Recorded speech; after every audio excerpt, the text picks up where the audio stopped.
Մարիա Կարապետյան։ Շնորհակալ եմ մեծարգո նախագահ, մեծարգո վարչապետ,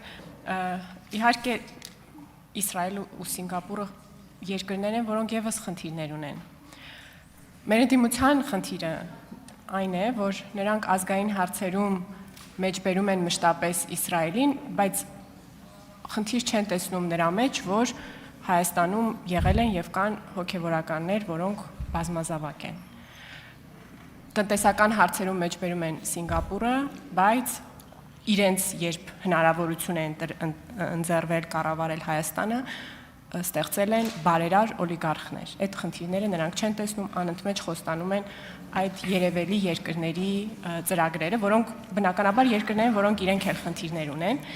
Այսօր արդեն մի անգամ անդրադարձակ այդ բանաձևմանը, որ չկան մշտական թշնամիներ եւ բարեկամներ,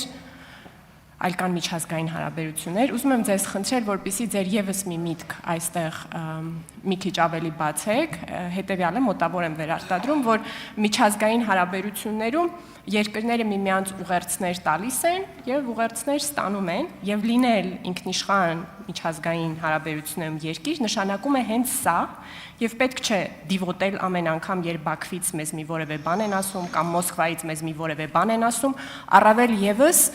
պահանջել, որ այ Բաքվից եկող ուղերձներին պատասխանենք արժանապատվորեն, թե արժանապատվությունը ինչ կապ ունի միջազգային հարաբերությունների հետ պարզ չէ, իսկ այն Մոսկվայից եկող ուղերձներին պատասխանենք համբերատար, լինենք ճկուն բանակցող եւ այլն։ Այս կուզեի մի փոքր ավելի ընդգծեք բոլոր երկրներին միջազգային հարաբերություններում համանման նրանց հետ վարվելու, նույն ձևով վարվելու առավելությունների մասին եւ ուղերձներ ստանալու եւ ուղերձներ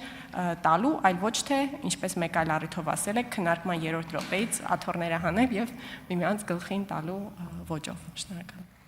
Գիտեք, միջազգային հարաբերությունները իմ ընկալմամբ հետեւյալ կարևոր նպատակ ունի՝ հասկանալ ուրիշներին եւ հասկանալի լինել ուրիշներին։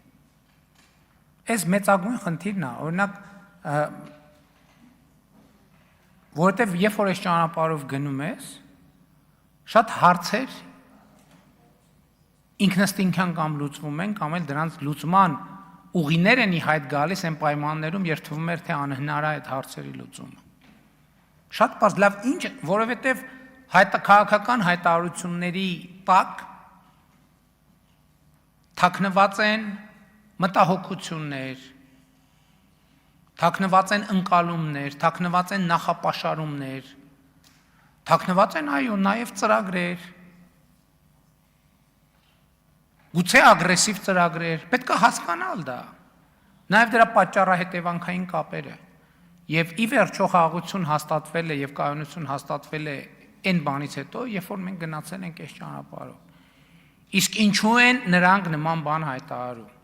Կամ մենք ինչ պետք է անենք այդ հայտարարությունները կառավարելու համար։ Ինչ պետք է անենք ուրիշներին ավելի հասկանալի լինելու համար։ Ինչ պետք է անենք, որպեսզի ուրիշները մեզ ավելի լավ հասկանան։ Եվ դա է ճանապարհը։ Այո, ելի ասում եմ, մենք պետք է առաջնորդվենք այն տնտեսությամբ, որ չկան բարեկամներ եւ թշնամիներ, կամ միջազգային հարաբերություններ։ Եվ այդ միջազգային հարաբերություններում մենք պետք է բոլոր դեպքերում վարվենք նույն կերպ, փորձել հասկանալ դիմացինին եւ փորձել հասկանալի լինել դիմացինին։ Այս բայց կարևոր մարտահրավեր է, որպեսզի հասկանալի լինենք դիմացինին, նախ մենք ինքներս մեզ պետք է հասկանանք։ Մեր խնդիրն է, որ մենք ինքներս մեզ չենք հասկացել։ Ես 2020 թվականին տենց առաջ անգամ դրա մասին առիթ ունեցա խոսելու, նույն տեսեք այսօր էլ միջև մեկ քննարկում ենք անկախության հռչակագիր, վերամիավորում եւ այլ։ Մենք տենց էլ 2018-2020 թվականին դրությամբ մենք կողմնորոշված չենք եղել, լավ մենք ինչ ենք ուզում։ Հիմա լավ վերջում մենք վերամիավորվում ենք, թե միավորվում ենք, մենք ուզում ենք ինչ լինի, արդյունքում ինչ լինի։ Մենք մեզ թվացել է, թե այսպես ասած ռազմավարական անորոշությունը շատ ուժեղ դիվանագիտական հնարք է, բայց մենք չենք հասկացել, որ մենք այդ ռազմավարական անորոշությունը ոնց որ թե մեզ համար ենք ստեղծել, որ ոչ մեկ գլխից չընկնի, թե մենք ինչ ենք ուզում։ Մենք կնենց արել ենք, որ մենք էլ գլխից չընկնենք, թե մենք ինչ ենք ուզում։ Ու սա եղել է մեծագույն խնդիրը։ Եվ ես դրա համար անդրադարձա նորից այդ հայտարարությանը, Որտեւ իրոք եղանակի տեսության մեջ կամ հարային ուղերձներում ներսում ուրիշ ուղերձներով հանդես գալ, գնալ բանակցային փաստաթղթերի վերջո հրապարակված են։ Տեսեք այդ դիսոնանսի հսկայական մակարդակը, որ լուրջ սպառնալիքներ է առաջացրել։ Արձագանք։ Շնորհակալ եմ, պարոն վարչապետ, այս խոսակցությունը հաստատապես կշարունակենք, բայց ես կուզեի արձագանքի հնարավորությունը օգտագործել կառավարության ծրագրի մեջ լրիվ այլ մի հարցի անդրադառնալու համար, երբ դուք ծրագիրը կառավարության նիստին ներկայացնում եք, խոսեցիք թվային դարաշրջանի առանձնահատկության, սոցիալական մեդիայի, առհասարակ տեխնոլոգիաների զարգացման եւ մեր հանրության, ինչպես եւ աշխարհի մնացած բոլոր հանրություններում սոցիալական հյուսվածքի փոփոխության մասին, մարդկանց շփվելու պրակտիկաների մասին եւ խոսեցիք, որ ծրագրում պետք է մենք այս հարցին անդրադառնանք, որպեսզի մարդիկ ունենան իրական կյանքում շփվելու ավելի ու ավելի շատ հնարավորություններ, կիսեցիք ձեր փորձը, թե ինչպես եք նկատել, թե ինչպես է դա տեղի ունենում իրականում եւ որ կառավարությունը եւ կառավարող ուժը պետք է դա խթանի, որտեւ բնականաբար կա մարդկանց մեջ առավել մեծ կարիք թվային աշխարհից տեղափոխվել իրական աշխարհը եւ եթե նույնիսկ այդ կարիքը չկա, մենք պետք է մարդկանց ուշադրությունը հրավիրենք դրա վրա,